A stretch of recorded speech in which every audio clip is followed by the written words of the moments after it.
প্ৰথমবাৰৰ বাবে ইমান দূৰলৈ যাবলৈ ওলাইছোঁ। সকলোৱে প্ৰায় আহি থাকিব পাৰে, কিন্তু মই প্ৰথমবাৰৰ বাবে ওলাইছোঁ, সেইবাবে বহুত এক্সাইটমেণ্ট হৈ আছোঁ।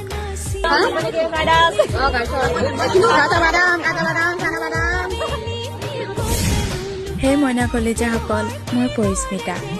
বহুত হেঁপাহ, আশা আৰু সপোন লৈ আমি সকলোৱে আহি ট্ৰেইনত উঠিলোঁ আৰু নিজৰ নিজৰ ছিটত বহিলোঁ। তাৰ মাজতে আমাৰ সুখেই হৈছে নে দুখেই হৈছে ধৰিবই পৰা নাই।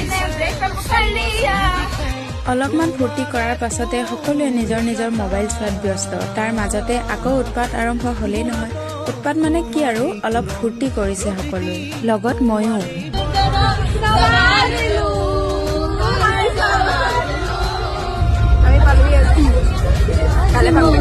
তাৰ পাছতে আমি পেকেট লাঞ্চ খাই ল'লোঁ আৰু সকলো শুই গ'ল।